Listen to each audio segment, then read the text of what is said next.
आप भी आए दिन रात देखते होंगे म्यूचुअल फंड में इन्वेस्टमेंट करना सही है। म्यूचुअल फंड्स सही है, एसआईपी सही है। तो क्या है आखिर ये म्यूचुअल फंड्स? चलिए आज आज की वीडियो में हम लोग म्यूचुअल फंड्स के बारे में जानते हैं। हे गाइस, मेरा नाम है नीरज और आप देख रहे हैं trading journey by Neeraj. Mutual funds क्या हैं? जो लोग शेयर मार्केट में डायरेक्ट पैसा नहीं लगाना चाहते, जो डरते हैं, कि जिन्हें डाउट है या फिर जिन्हें शेयर मार्केट समझ नहीं आता है और उन्हें ये समझ नहीं आता कि मैं किस कंपनी में पैसा लगाऊं, किस कंपनी में नहीं लगाऊं, कौन सी कंपनी सही है, कौन सा मुझे मुनाफा करके देगी, कौन सा लॉस दे जाएगी। तो जिन्हें ज़्यादा मार्केट के नॉलेज नहीं है वो एक एक म्यूचुअल एक सिंपल रास्ता है उनके लिए mutual funds. Mutual funds MC द्वारा मैनेज किए जाते हैं। एमसी मतलब एसेट्स मैनेजमेंट कंपनी। ये एक तरीके से प्रोफेशनल फंड मैनेजर्स होते हैं जो आपके और लाखों करोड़ों लोगों के फंड्स को मैनेज करते हैं। बहुत सारी डिफरेंट कंपनीज में पैसा लगाते हैं। ये प्रोफेशनल्स होते हैं तो इनको पता होता है कि मार्केट में कहाँ पैसा लगाना है, कहाँ नहीं लगाना है, कौन सी कंपनीज के शेयर बढ़ सकते हैं, कौन सी कंपनीज के शेयर्स घट सकते हैं, कौन अगले साल मुनाफे में रह सकती है, कौन नहीं रह सकती है। ये काफ़ी रिसर्च और डेवलपमेंट्स के प्रोग्राम्स भी चलाते हैं और सारी चीज़ें मैनेज करते हैं। तो इन लोगों के हाथ में म्यूचुअल फंड्स मैनेज करने के लिए दिए जाते हैं। मतलब हर म्यूचुअल फंड कंपनी ऐसे प्रोफेशनल्स हायर करती है जो एक तरीके से फंड मैनेजर्स कहलाते हैं। तो चलिए आगे जानते हैं कि म्यूचुअल फंड्स में कितने प्रकार होते हैं, types of mutual funds. Mutual funds बहुत सारे प्रकार के होते हैं, जिसमें फर्स्ट है मेनली जो main future fund mutual funds के बारे में बात करेंगे हम लोग। जो म्यूचुअल फंड्स हैं, म्यूचुअल फंड्स बहुत प्रकार के होते हैं, मार्केट में बहुत तरह के चल रहे हैं, सबके बारे में बात करना पॉसिबल नहीं है, वीडियो काफ़ी लंबी हो जाएगी। जो हम लोग केवल बात करेंगे प्रैक्टिकल और जो मेन जो चीज़ें हैं उनके बारे में। तो मेन म्यूचुअल फंड्स कौन से होते हैं? पहला म्यूचुअल फंड होता है इक्विटी म्यूचुअल फंड्स। नाम से आप जान रहे होंगे कि इक्विटी म्यूचुअल फंड्स में क्या होता है। इक्विटी म्यूचुअल फंड्स में इक्विटी के अंदर मतलब स्टॉक्स के अंदर पैसा लगाती है म्यूचुअल फंड कंपनियां, और वो डाइवर्सिफाइड होती हैं पूरी। उसके बाद म्यूचुअल फंड की और थोड़ी सी बात करेंगे हम लोग। सेकंड नंबर पे आ जाते हैं इक्विटी म्यूचुअल फंड के बाद आता है डैप म्यूचुअल फंड्स। इसमें थोड़ा कम रिस्क रहता है। और तीसरा जो आता है हाइब्रिड म्यूचुअल फंड्स। ये एक तरीके से इक्विटी और डैप का कॉम्बिनेशन होता है। तो तीन तरह के म्यूचुअल फंड्स होते हैं। अब हम लोग वापस आते हैं equity mutual fund. Equity mutual funds में भी अलग अलग कैटेगरीज होती है।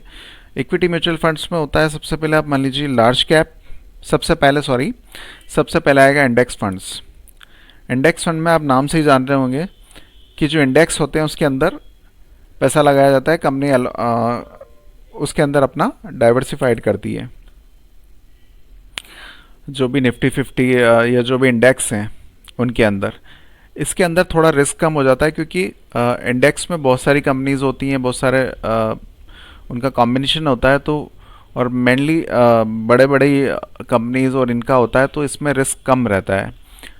इसके बाद आती है large cap funds. Large cap funds में जो ब्लू चिप कंपनियाँ हैं, जो टॉप 50 कंपनियाँ हैं इंडिया की, उनके अंदर पैसा लगाया जाता है। जो टॉप 50 या 100 कंपनियाँ हैं ब्लू चिप कंपनियाँ, उनके अंदर कंपनियाँ इन्वेस्टमेंट करती है। तीसरा जो होता है mid cap funds. Mid cap fund में जो म्यूचुअल फंड कंपनियाँ होती हैं वो मिड कैप की जितनी कंपनियाँ हैं, मान लीजिए अगर 100 कंपनियाँ लार्ज कैप है तो उसके बाद 100 से लेके 250 300 तक जितनी मिड कैप कंपनियाँ हैं उनके अंदर पैसा लगाया जाता है। इसके बाद आती है स्मॉल कैप फंड। इसमें जो कंपनियों के लार्ज कंपनी और मिड कैप कंपनी, इनके अलावा जो जितनी कंपनीज होती हैं इनको स्मॉल कैप कंपनीज कहा जाता है। इनकी कैपिटल इन दोनों के मुकाबले कम होती है, बहुत कम होती है। तो स्मॉल कैप फंड के अंदर छोटी कंपनियां आती हैं, इन्हें भी म्यूचुअल फंड में लिया जाता है। इसके बाद आता है multi cap fund. Multi cap fund में large cap fund, mid cap fund और स्मॉल कैप फंड, इन तीनों का मिक्सचर होता है मिड कैप फंड। मतलब तीनों कैटेगरीज की कंपनियों में थोड़ा थोड़ा डिवाइड करके कंपनी म्यूचुअल फंड कंपनी पैसा लगाती है। पर इसमें मिड कैप फंड के अंदर एक बाउंडेशन होती है कि अब तीनों में कम से कम मिनिमम 25% लगाना ही पड़ता है कंपनियों को। म्यूचुअल फंड कंपनी को एलोकेशन जो करना पड़ता है वो मिनिमम भी 25 तीनों के अंदर मिनिमम 25% एलोकेशन करना ज़रूरी होता है। और इसके बाद आता है flexi cap. Flexi cap fund जो होता है उसके अंदर कंपनियों को ये बाउंडेशन नहीं होती कि 25% एक फंड के अंदर इन्वेस्टमेंट करना ज़रूरी है। जो मिड कैप फंड के अंदर बाउंडेशन होती है वो फ्लेक्सी कैप के अंदर नहीं होती है। तो इस आई होप यहाँ तक आपको समझ में आ गया होगा। म्यूचुअल फंड कंपनी इस तरीके से आपका पैसा इन्वेस्टमेंट करती है अलग अलग फंड्स के अंदर। तो अब बात आती है कि आपके लिए कौन सा म्यूचुअल फंड सही है। तो आपके लिए कौन सा म्यूचुअल फंड सही है, इसके लिए आप किस नज़रिए से म्यूचुअल फंड लेना चाह रहे हैं वो बहुत ज़रूरी होता है। इन द सेंस कि आपको रिस्क कितना चाहिए और आपके एफडी से ज़्यादा रिटर्न चाहते हैं या एफडी से कम चाहते हैं, टैक्स सेविंग वाले चाहते हैं, किस तरह का आपका पॉइंट ऑफ व्यू है म्यूचुअल फंड लेने का। अगर आप रिस्क ज़्यादा लेना चाहते हैं तो आपको गेन भी ज़्यादा हो सकता है, रिस्क भी उतना ही ज़्यादा रहता है। मोर रिस्क मोर गेन, ये फंडा म्यूचुअल फंड के अंदर भी चलता है। कुछ जो इंडेक्स फंड है वहाँ पे थोड़ा सा इन्वेस्टमेंट सिक्योर्ड रहता है आपका, वहाँ इतना फ्लक्चुएशन नहीं होता है मार्केट के अंदर, तो एक डिसेंट सा हैंडसम सा रिटर्न आपको एनुअली मिल जाता है उसके अंदर। बट आप फिर भी ये मान के चलिए कि आपको अगर म्यूचुअल फंड लेना है और उसमें इन्वेस्टमेंट करना है तो मिनिमम भी 3 to 5 ईयर्स का आपको सिनेरियो दिमाग में लेके चलना पड़ेगा कि इतना मिनिमम मेरे को इन्वेस्टमेंट करना है, उससे पहले मैं म्यूचुअल फंड की तरफ देखूंगा भी नहीं वापस विड्रॉल के लिए। राइट, समझ में आ गई बात आपको। इसके बाद 4 चीज़ें होती है आपको म्यूचुअल फंड में देखने के लिए कि आपको म्यूचुअल फंड लेना है। उसमें सबसे पहली चीज़ होती है आपका रिस्क मैनेजमेंट। फर्स्ट आपने चीज़ देखी आपका रिस्क, आप कितना रिस्क लेना चाहते हैं। राइट, वो मैं आपको आगे बताऊंगा कि किस तरीके से किस में कम रिटर्न आ रहा है, किस में ज़्यादा रिटर्न आ रहा है, उसका एग्जाम्पल भी बताऊंगा, सामने प्रैक्टिकल बताऊंगा आपको कि किस तरीके से म्यूचुअल फंड के अंदर रिस्क किस तरह का इन्वॉल्व होता है। सेकंड जो आती है वो चीज़ होती है आपके म्यूचुअल फंड फर्स्ट देख के लेना है आपको कितना रिस्क लेना है। सेकंड चीज़ जो देख के लेनी है एक्सपेंसेस रेशो। मतलब जब आप कोई म्यूचुअल फंड लेते हैं ना तो वो उसका कमीशन भी उसके अंदर इंक्लूड होता है। कमीशन भी म्यूचुअल फंड कंपनी लेती है, तो वो उसका जो एक्सपेंसिव रेशियो जो है वो आपको देखना होता है कि मान लीजिए कोई 1000 पे वो 1% ले रही है आपसे, तो 10 रुपये हुआ, तो जो वो उसका जो कमीशन वो 1 रुपये हुआ, 10 रुपये हुआ। तो इस तरीके से आपको देखना है कि कौन सी कंपनी किस तरीके से एक्सपेंसिव उसके एक्सपेंसेस जो वो लेती है आपसे चार्ज करती है। ये भी मैं आपको अभी थोड़ा आगे चल के बताऊँगा। और इसके बाद तीसरा आता है आपको कि आपको क्या देख के लेना है। उसमें आपको एक एग्जिट वैल्यू करके आती है, वो चीज़ भी आपको देख के लेनी है। क्योंकि माना कि आपने 3 से 5 साल का व्यू लिया है, बट कोई इमरजेंसी आ गई या कुछ भी आ गया आपको और आपको 1 साल से पहले एग्जिट करना है, तो जब हम लोग टाइम लिमिट से पहले एग्जिट लेते हैं तो कंपनी कुछ पेनल्टी लगाती है उसके लिए, मतलब उसको एग्जिट लोड कहते हैं। तो वो हर म्यूचुअल फंड जो आप ले रहे हैं सब में अलग अलग होता है। तो आपको ये भी देखना है कि उसमें कितना एग्जिट लोड है। इसके बाद आपको जो एक और चीज़ मेन देखनी होती है वो ये होती है कि इसने प्रीवियस ईयर्स में, पास्ट ईयर्स में इसने कितना रिटर्न्स दिया है। आप जब भी कोई म्यूचुअल फंड देखेंगे तो उसके आपको दिखेगा उसके अंदर कि उसने प्रीवियस ईयर्स में कितना, लास्ट 3 ईयर्स, लास्ट 1 ईयर्स में कितना उसने रिटर्न दिया है। तो ये चीज़ें आपको देख के म्यूचुअल फंड लेना है, डिसाइड करना है। तो चलिए अब बात करते हैं कि म्यूचुअल फंड लिया कैसे जाए। राइट, म्यूचुअल फंड कैसे लिया जाए, कहाँ से लिया जाए। तो चलिए इसके आपको मैं ले चलता हूँ एम स्टॉक के अंदर।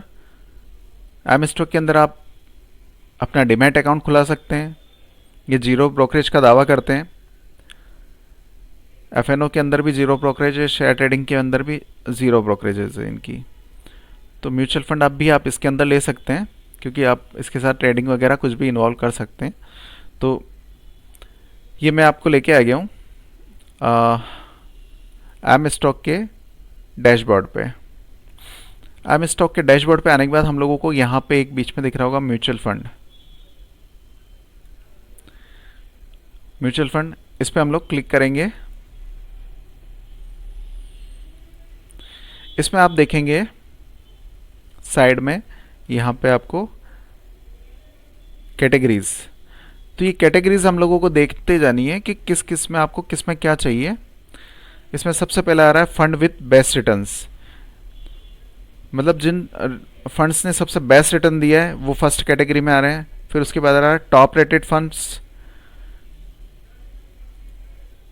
उसके बाद आ रहा है टॉप रेटेड फंड्स, उसके बाद आ रहा है इक्विटी फंड्स, उसके बाद टैक्स सेवर फंड्स, उसके बाद बेटर देन एफडीज फंड्स।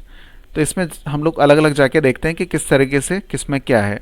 तो हम लोग पहले वाले में आए हैं, जस्ट पहले वाला खोलते हैं, फंड्स विथ बेस्ट रिटर्न्स।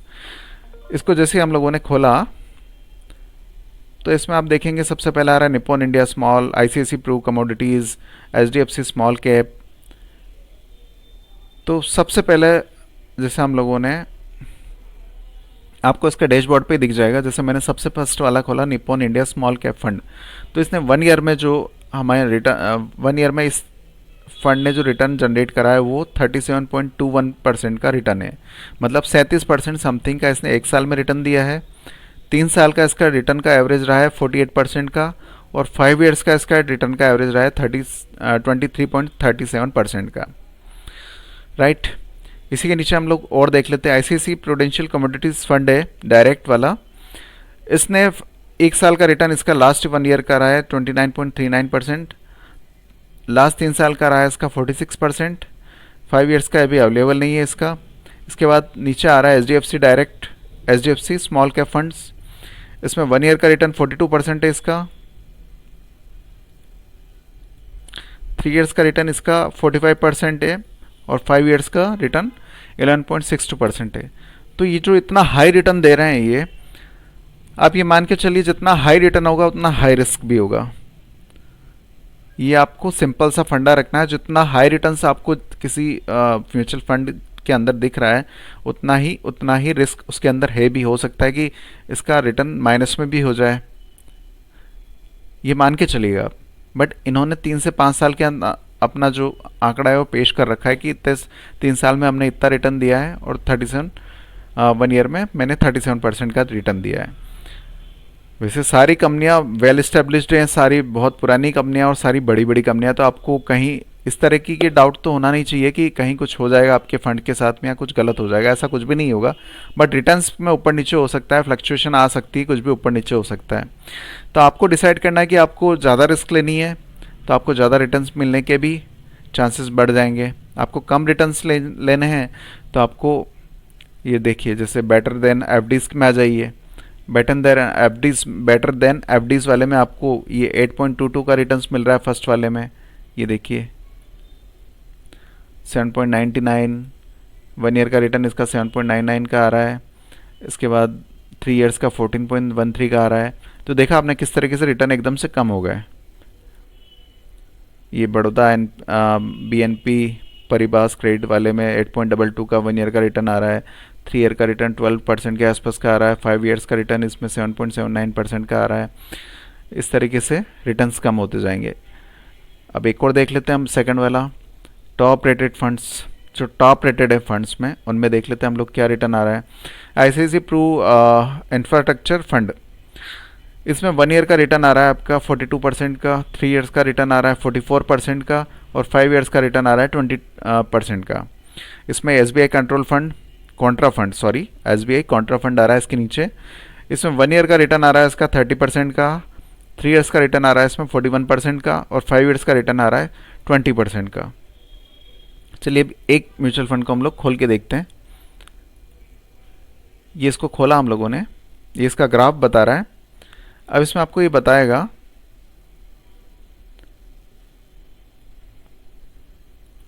ये आपको दिख रहा होगा रिटर्न कैलकुलेटर। रिटर्न कैलकुलेटर हम लोग यूज़ करके हम लोग ये आइडिया लगा सकते हैं कि माना कि हमने 50,000 रुपये डाले तो 3 साल में हमें कितना रिटर्न देगा। तो इसमें नीचे बता रखा है कि जैसे मैंने 50,000 इन्वेस्टमेंट करे आपने 3 ईयर्स के लिए, तो ये फंड आपको 72,044% के हिसाब से रिटर्न दे रहा है। निफ्टी आपको दे रहा है 39% के हिसाब से 69,000 का। सेंसेक्स ने आपको रिटर्न दिया है 39% के हिसाब से ही 69,000 का।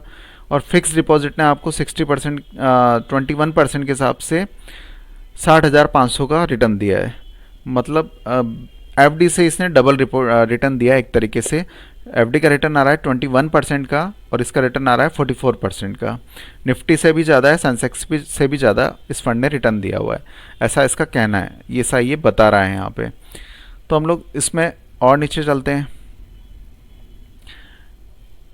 अब इसमें आपको बता रहा है यहाँ पे fund category, launch, fund manager, अब इसमें ये आपको पूरी इसकी हिस्ट्री, इसका पूरा बायोडाटा पता चल जाएगा कि ये फंड क्या करता है। सेक्टर एलोकेशन, पोर्टफोलियो में, इस पोर्टफोलियो के अंदर इसने सेक्टर एलोकेशन कर रखा है कि ये किसके सेक्टर्स में इसने आपका पैसा किसके सेक्टर्स के अंदर कितना कितना डाल रखा है इसने। तो इसने बता रखा है कि इसने कंस्ट्रक्शन के अंदर 16% डाल रखा है, पावर सेक्टर के अंदर इसने 11% डाल रखा है, बैंक्स के अंदर इसने 10% डाल रखा है, सीमेंट एंड सीमेंट प्रोडक्ट्स में 7%, और फाइनेंस में 6%। मतलब इन कैटेगरी के शेयरों में इन्होंने इन्वेस्टमेंट कर रखा है। मान लिया कंस्ट्रक्शन में इसने 16% डाल रखा है, तो कंस्ट्रक्शन से रिलेटेड जितनी कंपनीज हैं उनके शेयरों में इन्होंने 16% का इन्वेस्टमेंट कर रखा है। इसी तरीके से आगे और नीचे आते हैं हम लोग। इसमें आपको थोड़ा और डिटेल आ जाएगा, पोर्टफोलियो होल्डिंग्स आ जाएगी। जैसे एनटीपीसी में इसने 8% का स्टेक ले रखा है, भारतीय एयरटेल में इसने 6% का स्टेक ले रखा है, ओएनजीसी में इसने 4.97% का स्टेक ले रखा है, कल्पतरू प्रोजेक्ट्स में इसने 3.93% का। इस तरीके से पूरा आपको ये दिख जाएगा।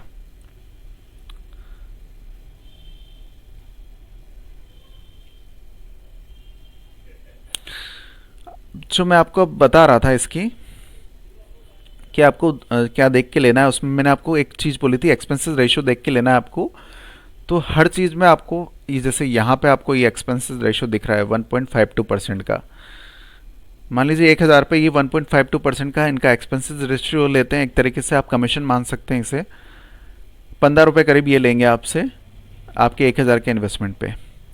और एग्जिट लोड, ये एग्जिट लोड भी लिखाएगा आपको पूरा। एग्जिट लोड ये 1% लेंगे, 1%, मतलब जो भी आपका इन्वेस्टमेंट आप जो वापस निकालने जाएंगे तो उसका 1% ये एग्जिट लोड लेंगे। ये भी आपको यहाँ अंदर आके देखने को जानकारी मिल जाएगी। इस तरीके से आपको समझ में आ गया होगा कि म्यूचुअल फंड किस तरीके से काम करते हैं।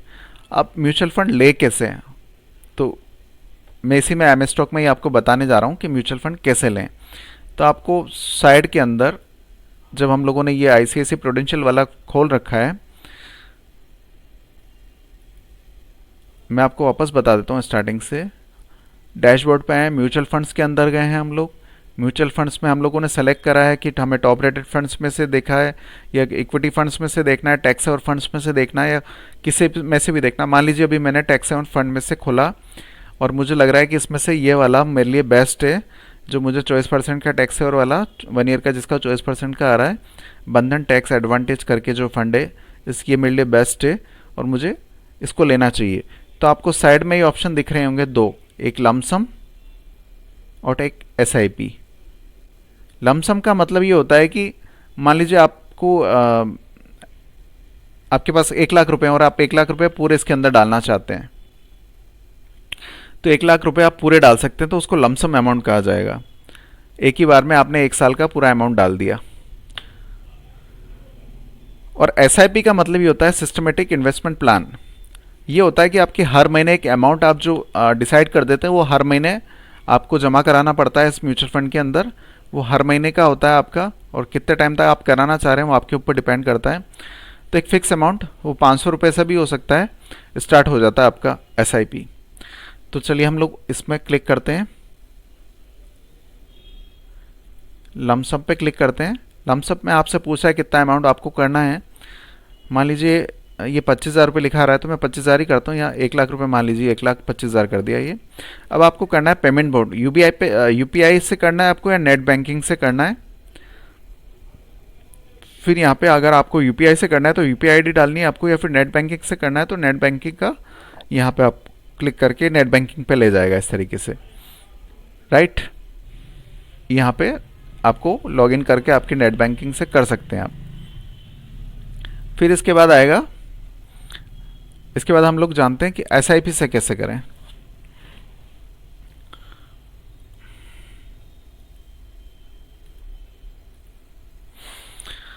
एसआईपी पे क्लिक करा, आपको मान लिया 500 रुपये की करवानी है महीने की। 500 रुपये से लेके आप यहाँ पे आपको ये इन्वेस्टमेंट अमाउंट मिनिमम ये लिखा आ जाएगा हर की कैटेगरी पे। किसी का 100 रुपये भी होता है, किसी का 500 होता है, किसी का 1000 रुपये, तो वो आपको ऊपर से ही दिख जाएगा कि कितना अमाउंट मिनिमम वो कंपनी लेती है। तो यहाँ 500 रुपये मिनिमम है और हम 500 रुपये ही एसआईपी में शुरू कर रहे हैं। तो यहाँ पे हम लोगों ने 500 रुपये लिख दिया, ठीक है, राइट। अब ये एसआईपी आपको कब कटवानी है इसकी भी आप डेट डिसाइड कर सकते हैं। यहाँ से आपको जो कन्वीनियंट लगे उस डेट को आप डिसाइड कर सकते हैं। मान लीजिए आपकी सैलरी आती है हर महीने की 5 तारीख को, तो आपको लगता है कि यार 5 तारीख कभी लेट भी हो सकती है, तो 10 तारीख आपने डिसाइड कर ली, ठीक है। 10 पे क्लिक करेंगे तो 10 तारीख हो जाएगी उसकी। फिर उसके बाद नंबर ऑफ इंस्टॉलमेंट्स आपको सर्च करना, कितनी करनी है वो भी आपसे पूछेगा। आप कितनी इंस्टॉलमेंट कराना चाहते हैं, आपको जो 1 साल से ऊपर जो भी आपको करानी हो 5 साल की कैलकुलेशन कर दीजिए, 5 साल में करानी तो 5 साल की कैलकुलेट कर लीजिए। फिर अगर आपको ऑटो पे से करना है तो ऑटो पे की आईडी भी डाल दीजिए इसमें आपकी, और यहाँ से सेट ऑटो पे टू स्टार्ट एसआईपी, तो ये ऑटोमेटिक हर मंथ में आपके एक बैंक अकाउंट से कटती जाएगी। तो ये आपकी एसआईपी चालू हो जाएगी इस तरीके से। तो आई होप आपको समझ में आ गया होगा कि म्यूचुअल फंड किस तरीके से कितने तरह के होते हैं, म्यूचुअल फंड क्या होते हैं और किस तरीके से उससे हम लोग स्टार्ट कर सकते हैं। अगर आप लोगों के पास कोई डीमैट अकाउंट नहीं है और अगर आपको लो ब्रोकरेज वाला डीमैट अकाउंट चाहिए तो आप एमएस स्टॉक में खोल सकते हैं। उसका लिंक भी मैंने डिस्क्रिप्शन में दे रखा है, आप चाहें तो जाके चेकआउट कर सकते हैं, उससे अपना डीमैट अकाउंट भी खोल सकते हैं। तो आई होप आपको वीडियो पसंद आई होगी। अगर पसंद आई हो तो प्लीज़ लाइक कीजिएगा, नए हो तो चैनल को सब्सक्राइब कीजिएगा और कमेंट ज़रूर करिएगा। Thank you, bye bye, take care.